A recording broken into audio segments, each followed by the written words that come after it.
All right. Thank you everyone for joining us for today's Meet the Advocate session. We're so excited to have you with us today. Just a few housekeeping things to get us started. First, thanks again for spending your lunchtime with us. Please mute yourself as you enter the room. We will encourage active participation later in the webinar, but for this first part, if you wouldn't mind muting yourself, but please do use the chat box to ask questions or to throw out comments or thoughts during the presentation. And we will have a Q&A at the end, and we do encourage active participation. So we're so excited today to have Rudy Espinoza with us. He is the Executive Director of Inclusive Action and an urban planner with a passion for neighborhoods, entrepreneurism, and financial empowerment.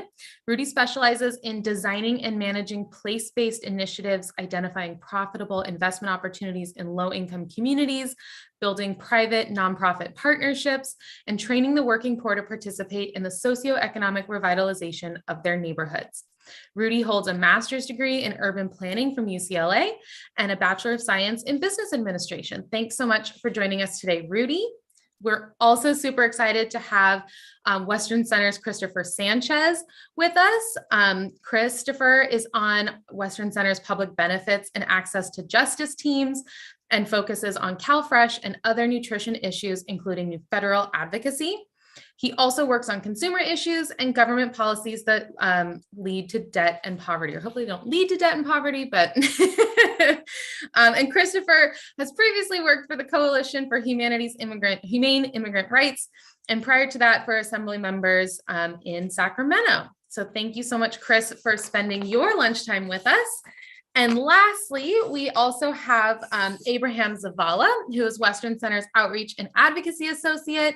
Abe is on Western Center's communications team, supporting the organization's advocacy and community outreach initiatives, including our anti-hunger and food justice work.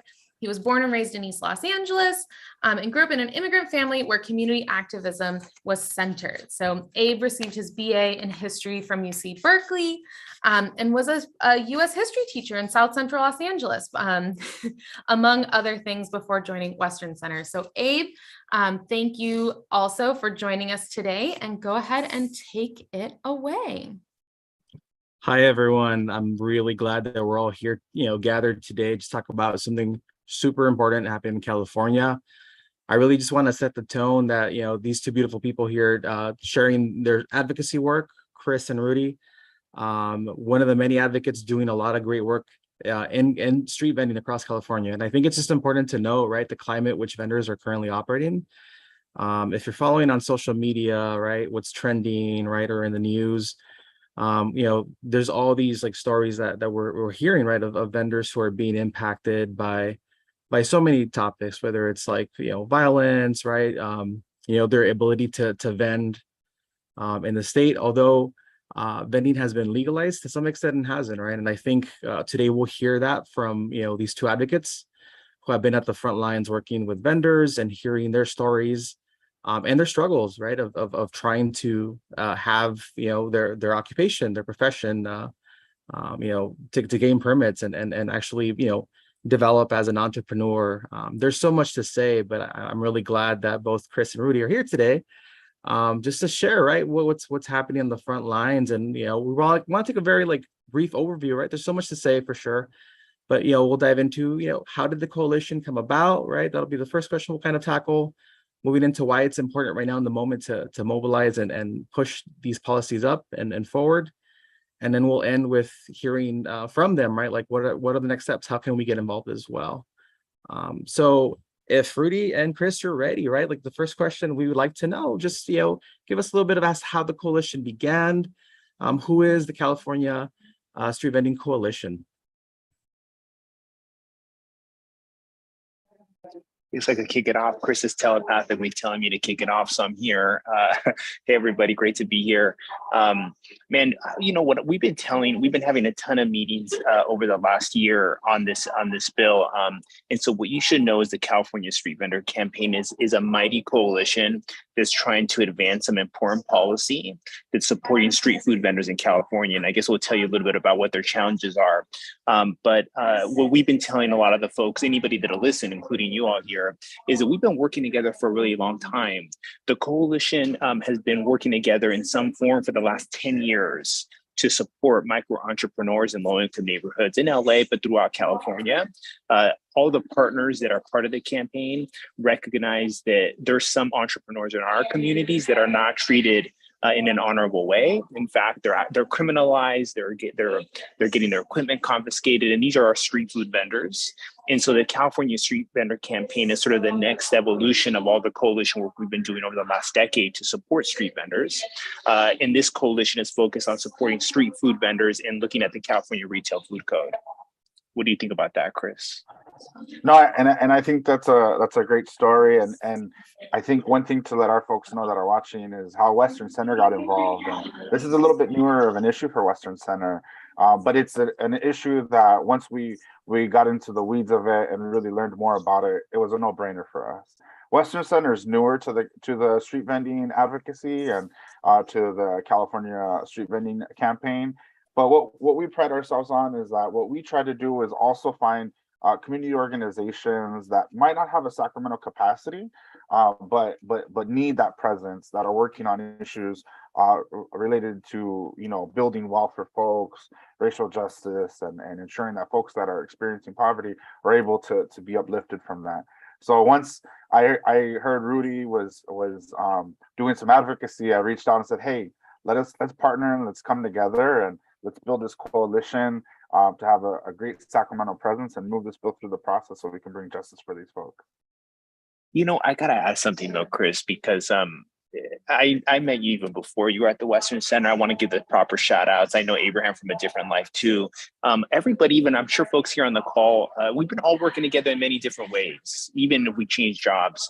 The CEO of the Western Center, props to Crystal, was part of the first meetings. When I said 10 years ago, 12 years ago, she was part of the first meetings that ended up evolving into the LA Street Vendor Campaign. And I remember meeting Chris literally in the halls in Sacramento when I was lost and didn't know which way to go. And this man said, hey, are you good? Do you need any support? What are you guys working on? And he said, we're trying to help street vendors. He's like, let me make some phone calls and let me show you the way. And so that's how we met. We got connected. And so I'm personally really grateful to be working with the Western Center and sort of just to see all the amazing thing that's happening at the institution. That's awesome. That definitely sounds like Chris, right? I agree with you, Rudy, with that. And so, yeah, I mean, ensuring that, right? Like there's been so much said about street vending and so many phases, right? But I think sometimes when we talk about this in public street vending, right, folks are like, well, hey, it's legal, right? It's been legalized. And yet for the reality for vendors, there's a lot of obstacles, right? So could you maybe help us out, clarify, like, is street vending legal or what's going on with it right now? Yeah, sure. So it's a really good question and it's confusing. And the reason why it's confusing is like with any issue, there's multiple laws that impact us. And it's the same thing with small businesses and with street vendors. We have been working for a long time, and the first target for us was legalizing street vending in Los Angeles. And we were successful in that in 2018. And not only did we legalize street vending in LA, but we also decriminalized sidewalk vending throughout California. And that's when I met Chris, when we were advancing Senate Bill 946 that was championed by then Senator Ricardo Lara. So those were huge milestones for the movement to support street food vendors or street vendors. But those policies did not really impact street food vendors. And the reason why, Abraham, is that if you and I are taco vendors, you and I can now go to the city of LA and we could get our permit. But the city of LA is going to say, hey, if you're selling food, we want to see your health department permit first. And that piece of the law was not impacted by our win before. And so when we came together in the last couple of years to do this work, we were focusing on that last chapter of the code. We've been talking about how we've had a lot of unfinished business to do. And that unfinished business is making sure we're impacting the California Retail Food Code that makes it so difficult for street food vendors to get health permits. And so I hope that clarifies it a little bit, but the work that we have going on is really trying to help street food vendors get that health permit, because without that health permit, they can't get their city permit. Chris, what do you think about that? No, I think that's absolutely correct. And I think one thing to define, I think a lot of folks have an idea of what street vending is, but the folks that we're talking about are really individuals that have push carts, not necessarily those large carts that are that will stand at a corner and not move ever. And so I think that's the big difference, because when we're here in the Capitol and we're talking about narratives, people say, oh, well, street vendors, I know these street vendors and this is how they feel. And it's like, those aren't necessarily the street vendors that we work with. And these are the types that we're talking about. Yeah, and I think that's like really the issue that's been at play for many street food vendors. If you currently, under the law, it's very expensive for a street food vendor to get their health permit. And the reason why is because the current policy requires you to get to meet all the requirements that are designed for restaurants and big food trucks. So Chris's distinction is really critical. We're talking about like the food vendor behind me on my Zoom background, like the folks that are on the sidewalk that have a cart, not the food trucks and the restaurants. And unfortunately, the current law doesn't recognize, it doesn't have a sort of a tailored pathway for like the guy behind me. And so what we're trying to do is really bring in these thousands of food entrepreneurs that really want to have the right to sell, and they want to be and have an opportunity to build a business, and they currently can't because their current code doesn't recognize them. Thank you, Rudy and Chris. And I think just to paint a picture, right, of the folks impacted, when we talk about street vendors, who are the street vendors you work with? Can you just describe the community, the vibrant, diverse community that street vendors are, right? And who they represent, and in doing so, right, really kind of showing, right, like who is going to benefit from this bill, right? What is a community that's benefiting from this bill? I'll go ahead and start with this one. And I think, through this coalition, once we launched, we really were able to reach out and touch a whole lot of diverse communities. There's vendors from Lamar Park that we're working with. There's vendors in various parts of California, San Bernardino and Sacramento. And I just want to tell you about one family that I know.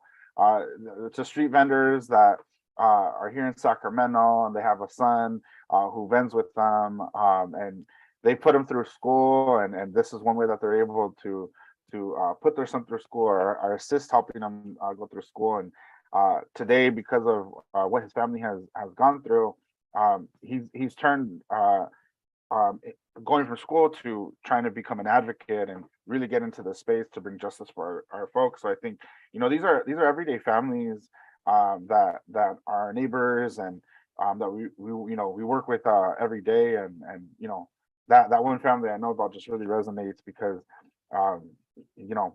one minute you're seeing them outside on the weekend, and the next minute the young man's in the classroom, and now he wants to change the lives of his family and others.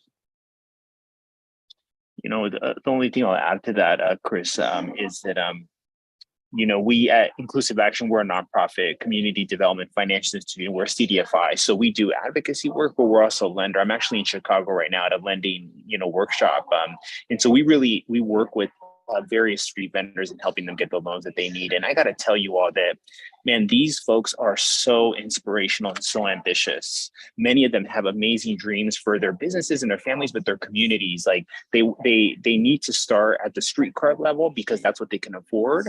But they have dreams of having a brick and mortar business or a franchise of brick and mortar businesses. And so I think that's the possibility here with this bill, with Senate Bill 972. That if it does pass, I was chatting with Chris a few days ago. Like he texted me, "How are you feeling about the bill?" And I was like, I really honestly believe that this is going to transform our local economies, because it's essentially going to establish a specific definition for street food vendors, and it's going to right size all the requirements and give them an opportunity to participate. And I know that if we give them an opportunity to participate, they're going to start buying buildings and starting to really think about how to responsibly revitalize their neighborhoods. And I'm excited about that. So if we invest in street vendors, I think that the benefits are going to trickle up. And one thing I want to add about that is that it's not just about this campaign is not just about bringing them into the formal economy and making sure that they have permits, but it's also about the work that we do here and others in the coalition to really bring humanity to the people that we're advocating with, to decriminalize and really ensure that they're not being harassed by local governments, and that those barriers are removed, and we're changing the narrative instead of saying that these people are gross and disgusting, as the narratives unfortunately have been in the past.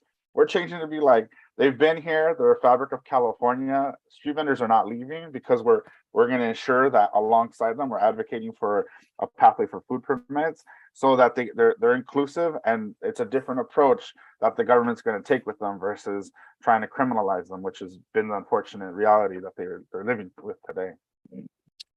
I gotta add, Abraham, before you go to the next question. So you guys got me all hyped on this. I'm like so passionate about this.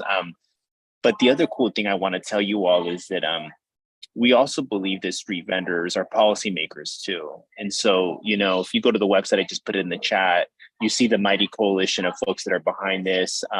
Western Centers has sponsored the bill. So is my organization and 2 or 3 others, Chila, Public Council.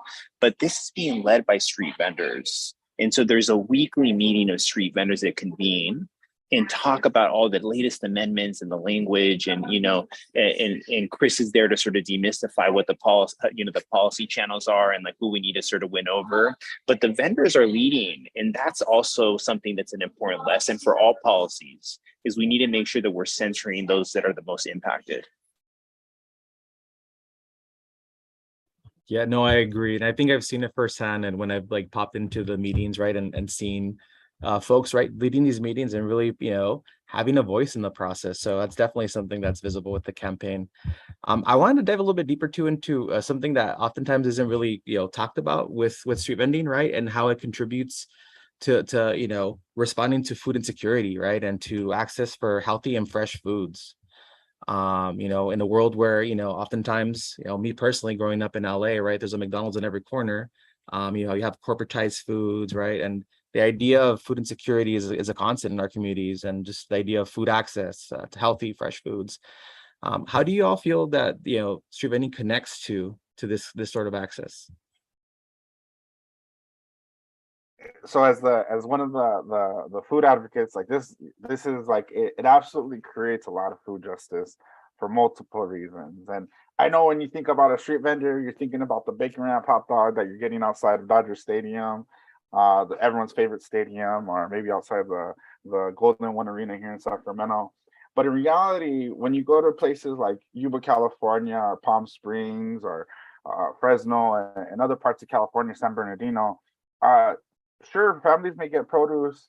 They may be actually the individuals that are picking the produce, but the stores that offer them aren't always providing the most freshest, healthiest produce. And sometimes, many times, what we've learned in the coalition and from years past is that the diversity of street vendors and the food that they offer actually provide healthy alternatives to what individuals have access to in the communities that they serve. And I think a big part of it, and Rudy could probably go into this more, is like the cultural component to it, is, that when you have a street vendor who's selling there consistently, that means that they're successful because the community is responding to them. And if they're selling healthy food that community is responding to, then now they're creating access that's not typically there. And so we've seen this with the vendors that we have, and it was great to, I'll just say, learn about the different types of food that are out there that are beyond the normal ones that we typically see in the clippings and stuff like that. But the fruit vendor does play a critical role in a lot of communities that are living where there's no food at all, that's not really accessible. Yeah, and hey, street vendors are entrepreneurs. And when they see a potential to sort of build their business and expand their business, they're going to take it. I mean, I'm a couple of weeks ago, I went to go visit one of our clients that was a street vendor and then has now their own brick and mortar.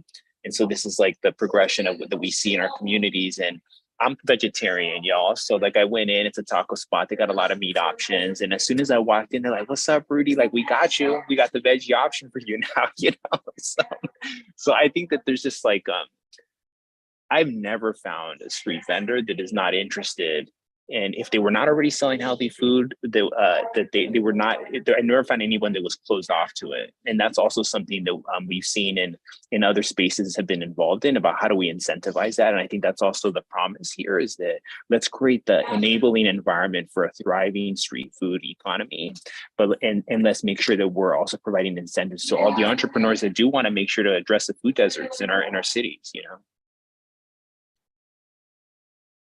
That's great. No, I definitely hear you. And I've, Lamar Park, if you haven't been there on Sundays, right? There's vegan, right? There's Ethiopian food, right? That vendors often are selling. It's just so good. So recommend that spot for sure. With that said, I mean, I all of us are here. How can we help? What are things that we can do to support the campaign? How can we follow the work and support the work and be advocates ourselves? Yeah, I'm going to start and then I'll hand it back to Chris. But listen, y'all, you guys got to follow us on social media. That's like the bare minimum. Everybody could do that right now. Go to CaliforniaStreetVendors.org, go to our Twitter, which is CA Street Vendors. But we are so close to winning. But I don't want to talk about winning. I'm talking, we got to finish the job, but we're really close. We just passed Assembly appropriations.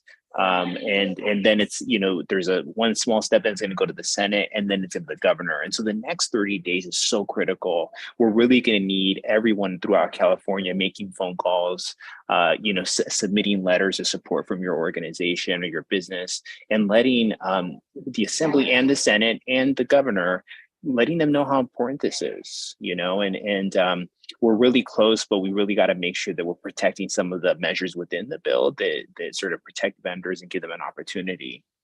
Chris, what am I missing? And I think the only thing that I'll add is that there have been narratives that have been discussed in the Capitol, unfortunately, that do continue to dehumanize our folks, continue to put them in a bad limelight. And some of that's coming from entities that just blatantly don't want to have our folks vend in their communities for obvious reasons that we all know. So I think it's important, if you live in the city where you see that the city folks or the county folks continue to harass vendors without trying to provide a real solution to them, make sure you speak up, contact your assembly member, make sure you write the governor.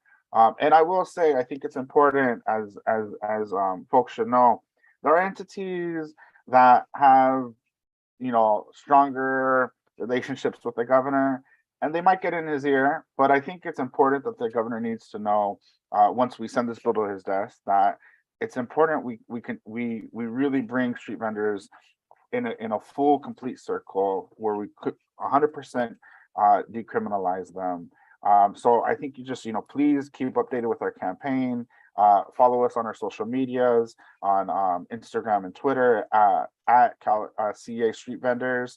And then if you want to get our email updates at the website that Rudy put in the chat, that'd be great. For those that are watching, it's www.castreetvendors.org. But we're in the final stretch, and anything you can do, and of course, upload your favorite photo with your favorite street vendor eating, that rospado or that jerk chicken or the funnel cake or whatever it is that they make, and make sure to tag, hashtag SB972. That's awesome, y'all. And I'll invite anyone now in the audience to really just type any questions in the chat, right? And while we start looking at that, if you do have any questions and you're typing that in the chat, I just want to hear from Chris and Rudy. Is there anything else that y'all wanted to share with us that we might not have asked that you think is important that we take away? Abraham, we've been getting a lot of calls from the media because there's like these viral videos of street vendors that are getting harassed, and you may have seen it, folks that are here in the audience. And, I just want to echo what Chris said, that we have, there's a role for us to play in that. And that sometimes vendors are harassed by, random people. And part of it is because everybody knows they're vulnerable. Everybody knows that they're sort of on the margins. And so one way we're trying to address that is by passing a law that gives them a clear opportunity to participate in our economy. And so that's like one way we can, do that. We could do that's one thing we can do to protect them and support them, And then one thing I want to add is just that, you may look at the analysis that are available on the website, and you may see that there's opposition. And Our opposition is coming from folks from travel associations, more specifically the coastal communities, um, and for reasons that have nothing to do with about accessing health permits, nothing to do about bringing street vendors into the fold and making sure that they're really part of being able to be supported in a way that where everyone benefits from it. And so, philosophically, there's nothing I think we could come to a conclusion on with them. But that continues to be our main opposition, and there's a lot of underlining that we could see in their comments as they continue to use language that dehumanizes and criminalizes our communities, and is really just unfortunately untrue. But we've done an excellent job in the Capitol, and you can tell by all the votes that we've been getting with the bill, to truly debunk all those horrible rumors and myths that they continue to spew. I gotta say that, man, it has changed since we started this work, Chris, and I'm sure Abraham, you can attest to this, and Crystal, if she's listening. In the 10 years ago, the narrative was very different, and some of the bigger business associations were coming out against street vendors. But I mean, one of our biggest champions, due to Chris's work, is the LA Chamber of Commerce, a major chamber, very powerful in the state of California, has sat with us, waiting for the hearings to testify in support of this bill. And so there is some of these smaller groups that are concerned and lobbying and submitting letters, but generally people are understanding that street vendors are also business owners and they deserve a right to work, especially after a terrible pandemic. Yeah, that's great. No, and I thank you for addressing that question, right? The question was, what are the major opposition and where is it coming from? And before we close, just to answer that, right? Like, can we talk maybe about how it's complementary to business? How does street vending complement a lot of these like business ecosystems? Because I've seen it firsthand, they do, but I was just wondering if you could share out in your opinion, right, Chris or Rudy, how does street vending complement business? And then, they're not adversarial, but in fact, they're like working together. Well, so this is the cool thing is that so in Senate Bill 972, it does a number of things. One of the things it does, it creates a new definition for street food vendors. It's called the compact mobile food facility. The other thing it does, it basically streamlines the process to approve kitchens, Abraham. So if a kitchen is already approved by the health department, this bill is going to help sort of expand what that kitchen can do. So what we hope is that through Senate Bill 972, restaurants that have a approved kitchen might be able to expand their offerings and actually maybe sublease it to a street vendor when they're closed after hours or something, because one of the things that's going to be needed is street vendors need to have a safe and healthy place to prepare their food. That's going to be required. And so we hope that more of those type of partnerships will happen. Those partnerships happen in our communities all the time anyway, but this would provide a legal pathway for that to happen. And I think one thing I want to add is that street vending looks very different across California. And I think a lot of folks are probably more familiar with it in more urban metropolitan areas. But when I'm driving down the 101 or the 5, or I'm visiting friends and family in Yuba or Paso Robles, there's a lot of street vendors who are currently partner with restaurants and gas stations and travel stops, who have access to a lot of these to the health equipment that they need, but they have this partnership because they also bring in business for that gas station. And I'll be honest, I'm one of those people when I'm driving down the 101 to go visit my tia in Paso Robles. If I see a gas station with a street vendor, I'm going there because I'm getting my gas, and then I'm gonna go get the food from the street vendor. Sorry to the gas station with Popeyes or McDonald's, but I'm gonna go out my people. And street vending food is just delicious, but it looks very different. And I think in other parts of California that are outside of those major cities, there's partnerships that exist, and people just don't realize it because they're too stuck in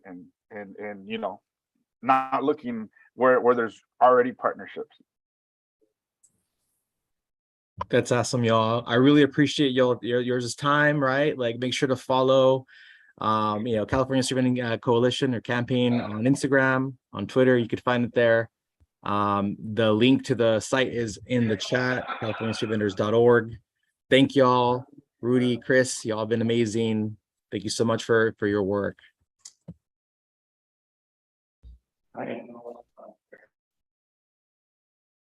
Thank you everyone for attending. we have any other questions that folks wanted to come off mute or put in the chat before we just log out for the day? Don't want to cut anyone off if you have a question or a comment or a thought that you'd like to share with the group.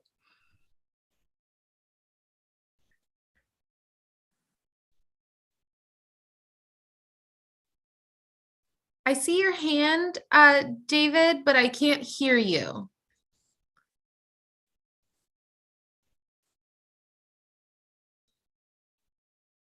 Can you hear me now? Okay. Yes, we gotcha. Quite a while ago, like I'm thinking 15 or 20 years ago, the son of a college classmate of mine got very involved, and the LA Times had coverage of these two college students working to try to legalize, or whatever the right term was, street vending. And I think later on, when I read that it was illegal in the city, I think I went back and checked, and has the county allowed it for quite a while? And I was just wondering if that's right, what the county's experience is, and whether you've been building off of that in terms of figuring that out. And I'll start, and I'll let it go to Rudy. I think in different counties, and it's very, very different. And I'll give you a good example. Senator Caballero, who represents Salinas, she said in committee, she's like, my county, we've kind of figured this out already. Right now vendors technically don't have permits, but our county folks have been very supportive of them. And so she's also, of course, some to support this bill. It's not an issue in my community, but clearly in other counties it seems to be. So I think it just depends on where you live in California, where you see jurisdictions being a lot more friendly, a lot more open, wanting to work with the street vending community, and then there's others who, unfortunately, where there's harsh realities that they face. Rudy? Yeah, David, it's a good question. So in LA, it wasn't legal until 2018, but there was definitely movement. So it was one in the 90s. There was a really important movement to legalize street vending, and they didn't quite get there. What ended up happening is they created a couple of pilot zones in the city of LA to experiment with the permit program, and that technically still exists, but it was never funded properly, so it just kind of died. So the newest wave this last decade is really an effort to create a citywide established program. The health department work has existed, and the challenge with that, though, is that if you and I want to start a street food vending business now, we basically have to comply with all the rules that are designed for restaurants, and that's what has made it hard. But technically, you and I can go to the health department now and get a permit. We just need up $30,000 to $40,000 to get going. Thank you.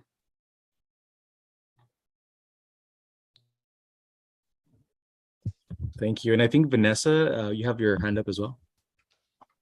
Yeah, thank you so much. Thank you for this work, Christopher, and your partner here for presenting to us. My cup is definitely a supporter of this bill, especially here in Oxnard and La Comunidad, where a lot of our street vendors are happening every day, trying to just earn a living. And so I want to share personally that recently I was talking to Chris that some of our street vendors were harassed in an inhumane way, I would see. And so if there's a toolkit that you all have, or a template letter, as you're saying, write to your email representatives, but many of us as advocates, as allies, as organizers might not have the tools yet to address our elected officials or representatives or city.